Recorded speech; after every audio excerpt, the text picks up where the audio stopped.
In the summer of 1996, the March family seemed to have it all: success, beauty, and the kind of life that looked flawless from the outside. But behind those manicured lawns and smiling family photos, something far darker was growing. Because in just a few weeks, that perfect image would shatter, and a story would unfold that no one in Nashville would ever forget. Before we dive in, hit subscribe and stay tuned, because what started as a picture-perfect marriage would soon spiral into one of Tennessee's most haunting mysteries, even without a body ever found. Let's go back to the early 1990s, to Forest Hills, an affluent suburb just outside Nashville. It's the kind of place where neighbors wave from their driveways, where lawns are trimmed like golf greens, and everyone seems to be living the American dream. Among these families were Janet and Perry March, the golden couple. Janet Levine March was warm, artistic, and endlessly creative. She was born into a respected Jewish family, her father a prominent attorney, her mother a dedicated teacher. Janet grew up surrounded by books, art, and ambition. After graduating from the University of Michigan with a degree in art and design, she moved to Nashville to build her future, and that's where she met Perry. Perry March was bright, charming, and quick-witted. A Chicago native who graduated from Vanderbilt Law School, he was already making a name for himself in the legal community. When he met Janet, friends said it was instant chemistry, two ambitious, driven people who seemed destined for success. They married in 1987. By all appearances, it was a match made in heaven, or at least, in the well-manicured hills of Nashville. Perry built his legal career. Janet built their home and raised their two children, Samson and Zipporah. Together, they built a life people envied. But in every perfect picture there's a shadow. And in the March home, that shadow was beginning to spread. Behind the closed doors of their elegant home on Two Rivers Lane, tensions simmered. Those who knew them best described the Marches as intense. They loved hard, but they also fought hard. Janet, friends recalled, had a fiery spirit, passionate, outspoken, unwilling to be silenced. Perry was equally intelligent, but prideful, and often controlling. Together, their relationship could feel like a battlefield disguised as a partnership. As years went by, Janet's artwork took off. She was building her own career, selling illustrations, designing children's books, and teaching art. Perry, meanwhile, was struggling professionally. His law career had taken several unexpected turns, including rumors of disputes at work. Those setbacks added strain. Arguments became more frequent. Friends noticed Janet sometimes appeared anxious, distracted, her once bright energy dimming. Her parents, Carolyn and Lawrence Levine, sensed it too. They adored Perry but worried about the way he spoke to her, sharp, dismissive, sometimes belittling. Still, Janet wanted to hold her family together. She focused on her children, poured herself into her art, and tried to make things work. But under the surface, something had changed, something Janet couldn't paint over. In neighborhoods like Forest Hills, gossip travels faster than the mail. Neighbors whispered about arguments, about police cars seen once or twice outside the March home, about Janet taking the kids to her parents' house after late-night fights. None of it made headlines, not yet. But the image of the perfect couple was starting to crumble. Some said Perry had become possessive. Others claimed Janet was planning to leave. The truth? Only the two of them knew. And whatever was happening inside that house in the summer of 1996, it was reaching a breaking point. By August of that year, Janet was preparing for something big. She had told friends she wanted time apart, maybe even a separation. She'd met with an attorney to quietly explore her options. She had even written a list, things to do if she left Perry. On that list, find a new place to live, secure money, and protect the kids. To outsiders, the March family still looked picture-perfect. But inside their home, emotions were boiling. Janet's parents noticed she seemed exhausted. Emotionally drained, her mother would later say. Perry, meanwhile, acted as if everything was fine. On the surface, they were still hosting dinners, taking family photos, smiling for the camera. But behind those smiles was something fragile, a marriage barely holding together. In early August, Janet's art friends recalled she was unusually quiet during class. One said she mentioned needing a break, time to clear her head. She talked about taking the kids away for a bit. But she never got the chance. To those who saw them that month, the Marches appeared normal. Two parents balancing careers, children, and life's pressures. But tension had reached its limit. Janet and Perry were sleeping in separate rooms. Conversations had turned to confrontation. And yet there were still moments, fleeting, deceptive moments, when everything seemed fine again. That illusion would end abruptly on August 15, 1996. Janet would vanish that night.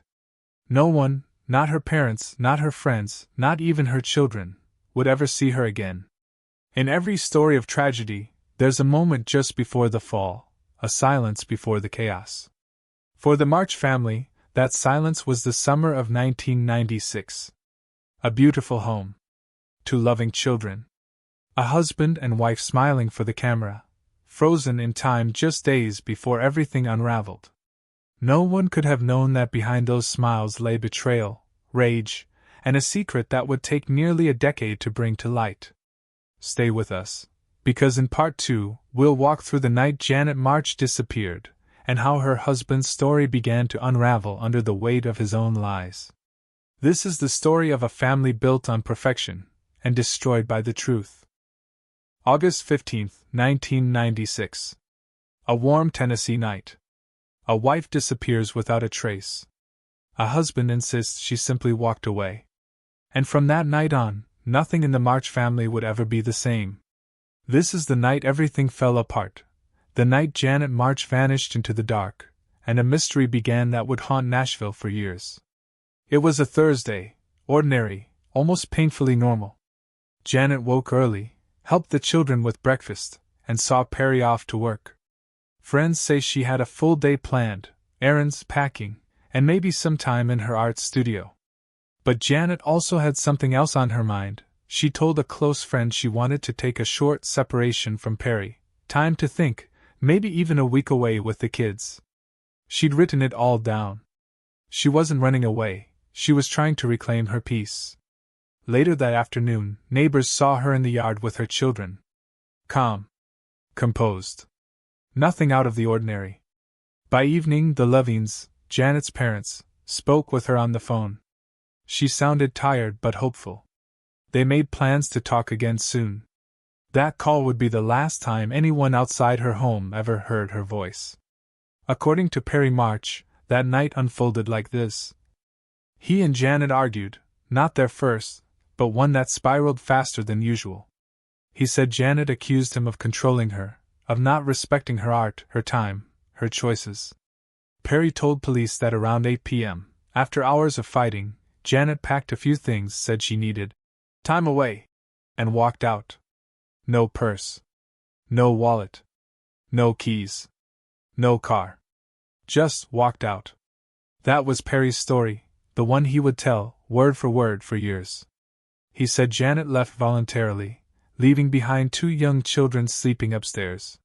He claimed she'd done it before, left after fights, cooled off, and come back. But this time, she didn't come back.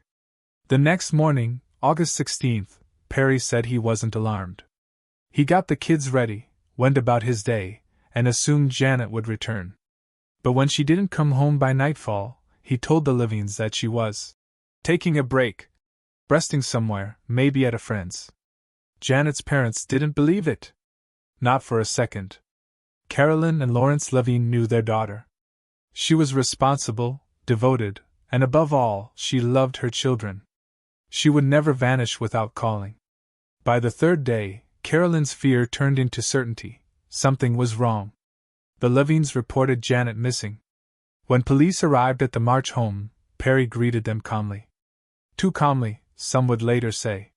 He repeated the same story, an argument, a walkout, no contact since. He allowed officers inside. The house looked neat, almost staged. No signs of struggle. No blood. No broken glass. But detectives noticed small details that didn't fit. Janet's car was still in the garage. Her purse, driver's license, and passport, all untouched. Her art studio, perfectly organized, as if she'd been working just hours earlier. And her bed, neatly made. It didn't look like a woman who'd stormed out after a fight.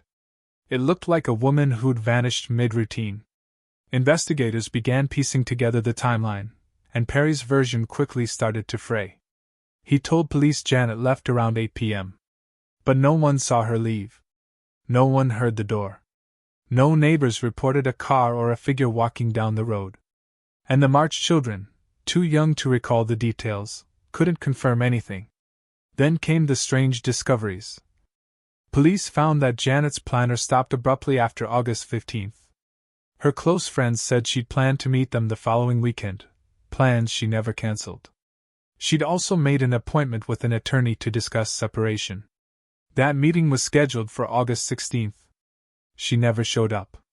As hours turned into days, Perry's calm demeanor began to raise eyebrows. He didn't join the community searches. He didn't post flyers or call local news. He told friends and family she'd probably gone off to clear her head, and that she'd come back when she was ready. Meanwhile, the Levines were relentless.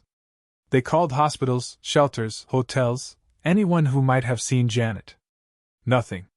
Janet's face soon covered telephone poles across Nashville, smiling, bright, hopeful. Underneath, the words, missing, last seen August 15, 1996. The story spread fast. A respected family? A young mother? No trace. Behind the scenes, police were already skeptical. Perry's version didn't add up, and his behavior didn't either. When detectives asked if they could search his car, Perry refused without a warrant. When they requested access to Janet's private art studio, he hesitated. He even hired an attorney within days of her disappearance. It was his right, but it didn't look like a man desperate to find his wife. It looked like a man preparing for a fight. Then came the inconsistencies, little cracks in his story that widened under scrutiny.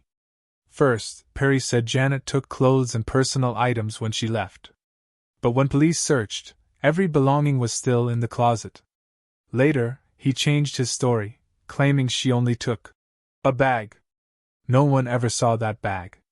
He also told different people different timelines. To police, she left around 8 p.m. To friends, closer to 10. To her parents, he couldn't remember. Each retelling blurred the truth further.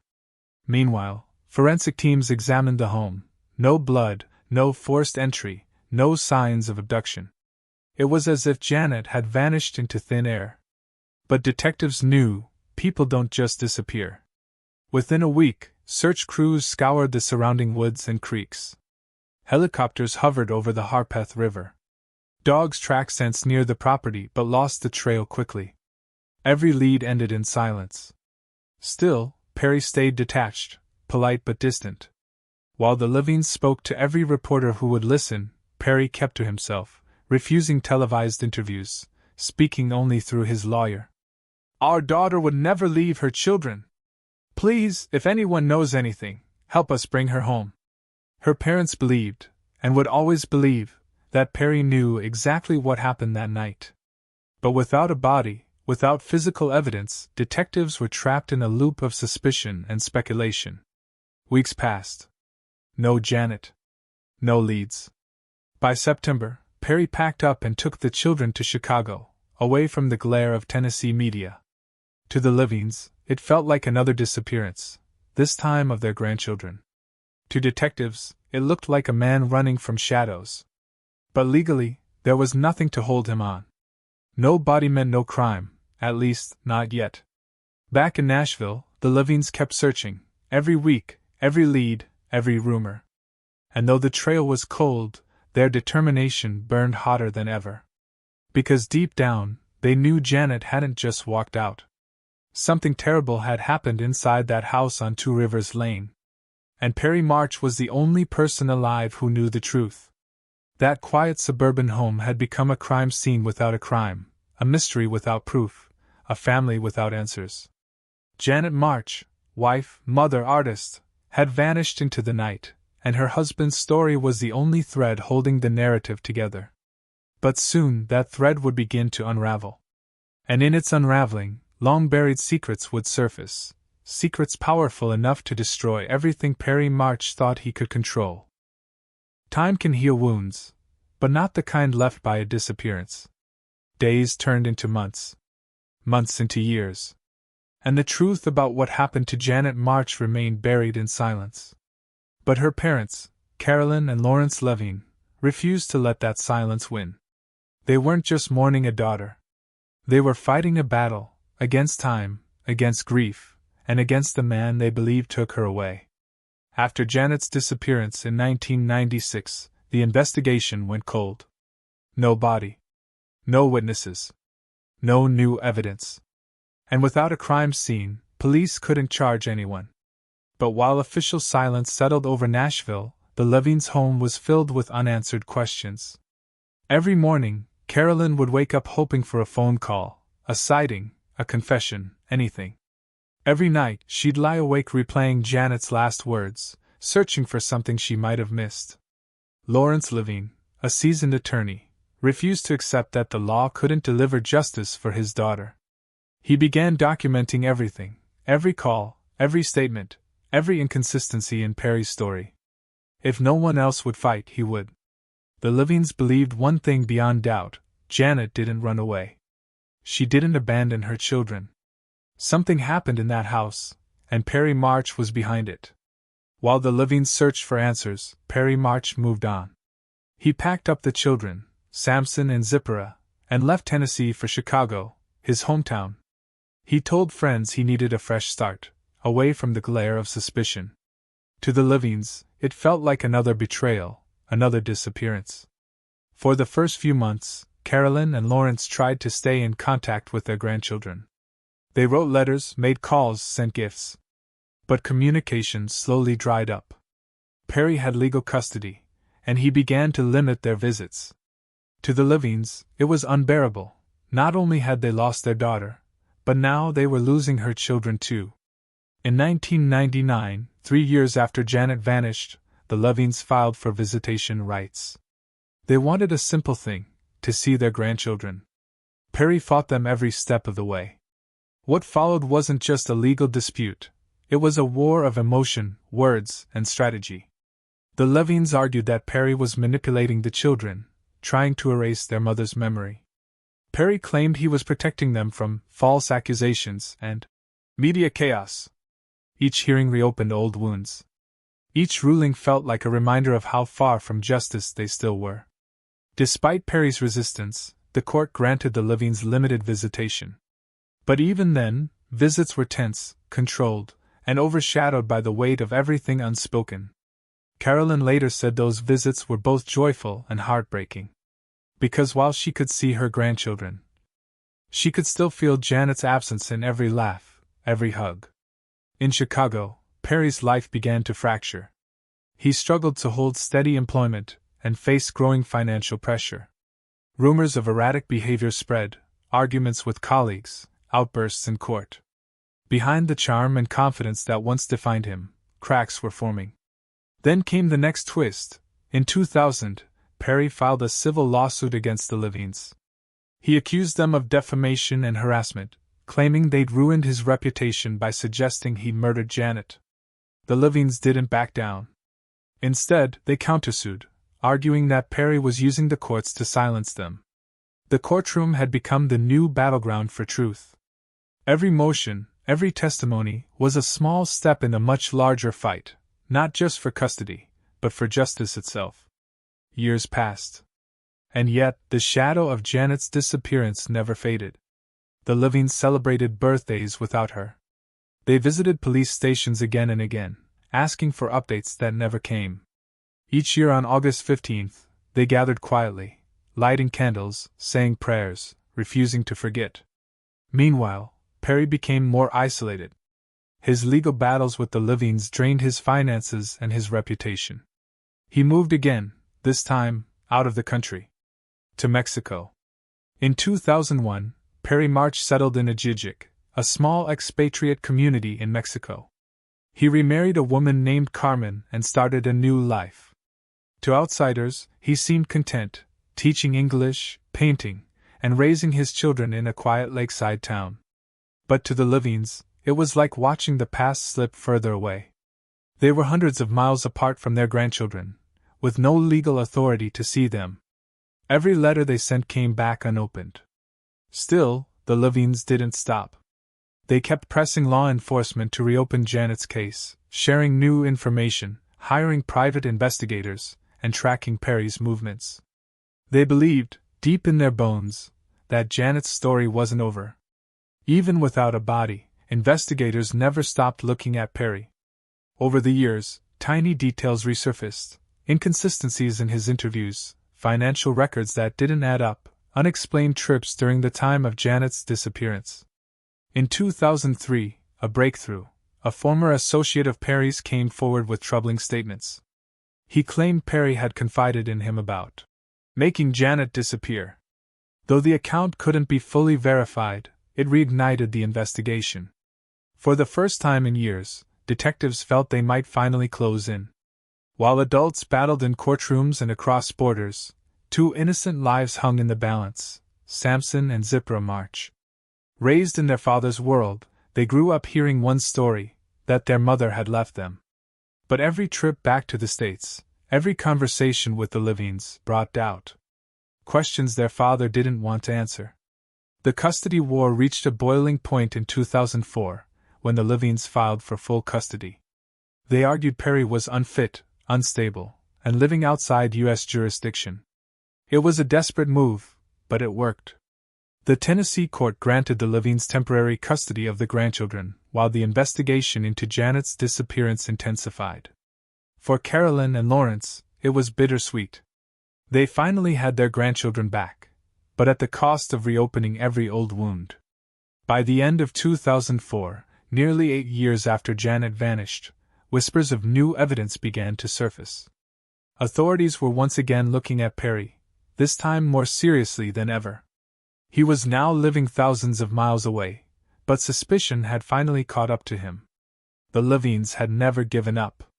Their relentless pursuit of truth had brought the case back into public focus.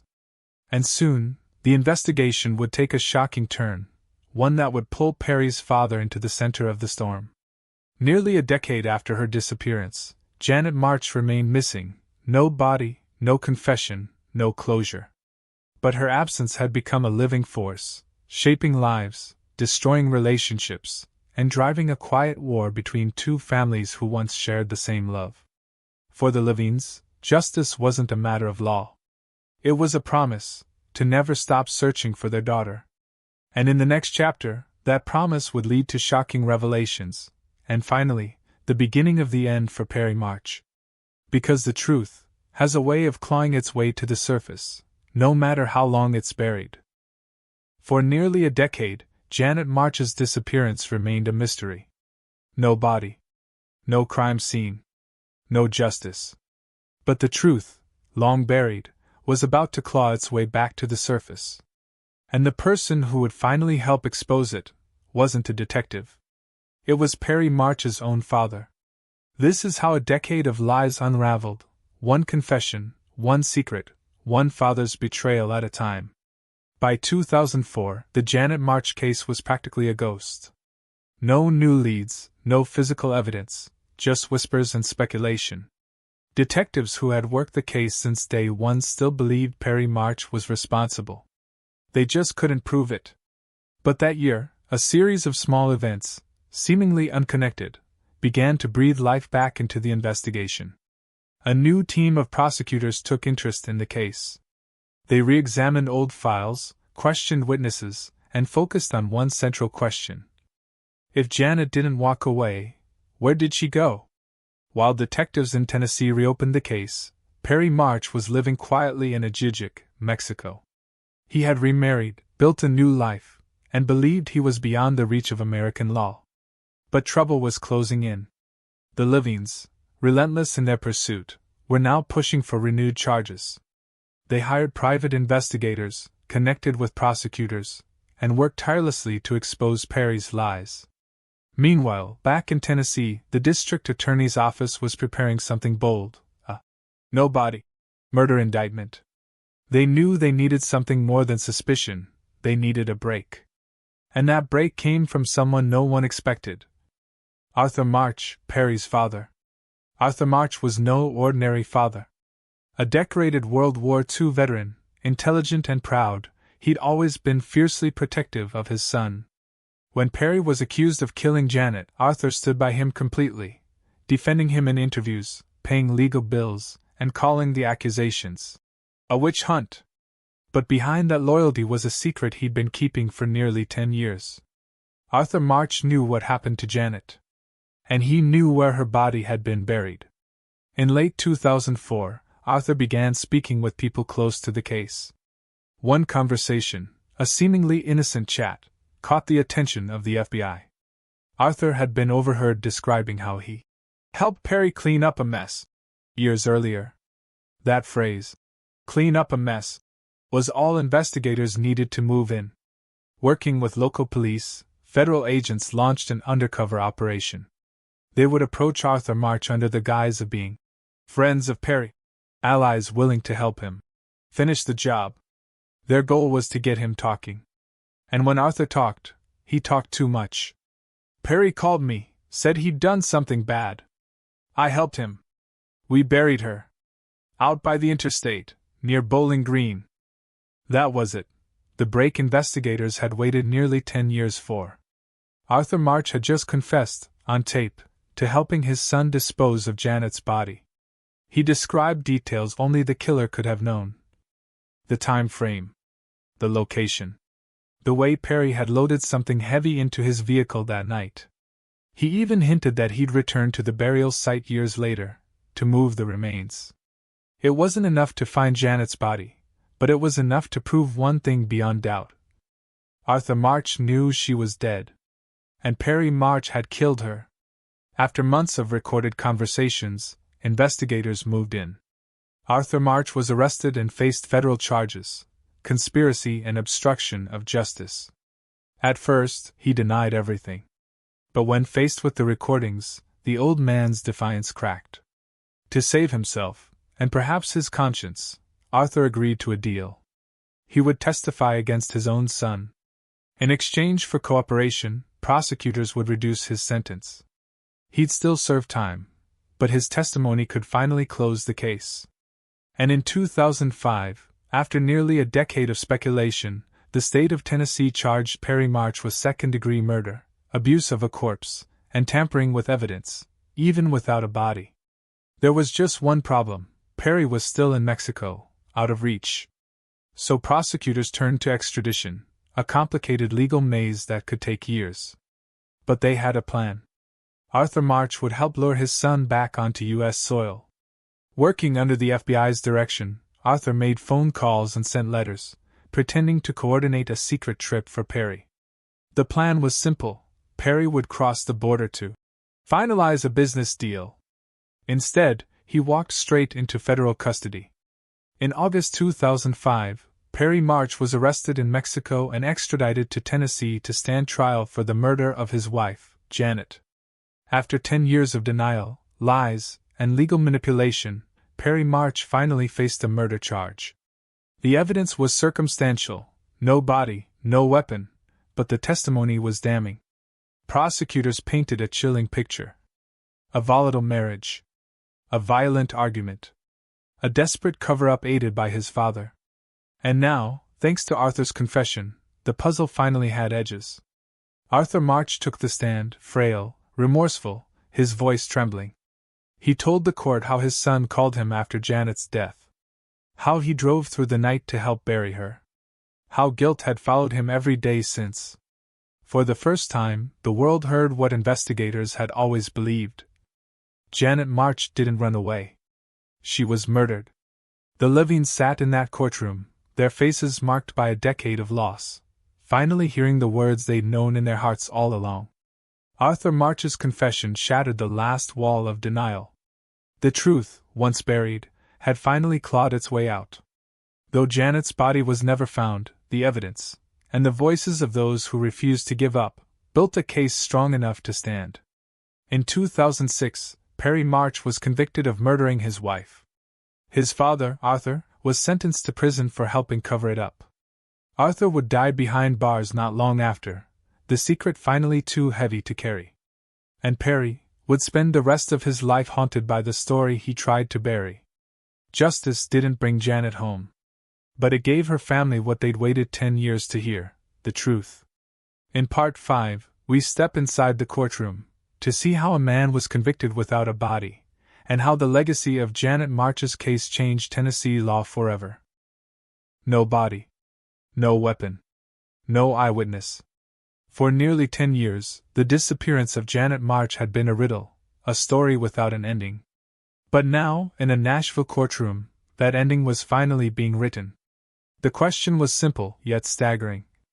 Could a jury convict a man of murder, when the victim's body was never found? This is the final chapter in the story of Janet March, the trial that tested the limits of justice, loyalty, and truth. On August 15, 2005, exactly 9 years to the day since Janet disappeared, Perry March was led into court in handcuffs. He looked calm, even confident. Dressed in a crisp suit, he sat at the defense table, flanked by attorneys. Across the room sat Janet's parents, Carolyn and Larry Levine, the couple who had fought, every single day, to bring him here. The prosecution's challenge was enormous. Without a body, without forensic proof, they had to build their case on patterns, behavior, inconsistencies, and words that had come back to haunt Perry. But they had something powerful. Arthur March's confession. The state began by painting a portrait, not just of Janet's disappearance, but of a marriage poisoned by resentment. Witnesses testified that Janet and Perry's relationship had grown volatile. Friends recalled Janet's fears, her plans to leave, her suspicions that Perry had been hiding money and secrets. Prosecutors reconstructed her final night. A heated argument. A sudden silence. And a husband's story that didn't add up. They showed how Perry claimed Janet stormed out, yet her car, her passport, her toothbrush, and her wallet were all left behind. No credit card activity. No phone calls. No sightings. Janet March hadn't walked away from her life, she'd been erased from it. Then came the testimony that stunned the courtroom. Arthur March, frail but alert, taking the stand against his own son. In a soft, breaking voice, Arthur described how Perry called him the night Janet vanished. How he'd driven to Tennessee to help clean up. How the two had loaded something heavy into a car and buried it under cover of darkness near Bowling Green, Kentucky. The courtroom was silent. Even Perry, usually composed, looked shaken. Arthur's confession wasn't just damning. It humanized the crime. It made the unimaginable real. For Janet's parents, it was both vindication and heartbreak. The truth was finally in the open, and it came from the one person they least expected. When Perry March took the stand in his own defense, he portrayed himself as the victim of overzealous prosecutors, of media persecution, and of his in-laws' obsession. He insisted Janet had left him after a bitter argument. He claimed she might have run off to start over, even suggesting she could still be alive somewhere. But the jury wasn't convinced. His story had changed too many times. His demeanor, cold, detached, only deepened their doubts. When asked why he never reported Janet missing until days later, Perry said he didn't think she wanted to be found. To the jury, that line sounded less like concern, and more like indifference. The state's closing argument was a masterclass in precision. This case, the prosecutor said, is not about what we found, but what we didn't find. No Janet. No call. No trace. That absence is the evidence. They reminded the jury that every action Perry took after Janet's disappearance, cleaning the house, lying to her family, leaving the country, spoke louder than any words. They played Arthur's taped confession once more. The room hung in silence as the old man's voice cracked through the speakers. He called me. Said he'd done something terrible. In that moment, the jurors didn't need to see a body. They could see guilt. After nearly 2 weeks of testimony, and 9 long years of waiting, the jury returned with their decision. Guilty of second-degree murder. Guilty of abuse of a corpse. Guilty of tampering with evidence. The Levines wept quietly. They hadn't found Janet's body. But they'd finally found justice.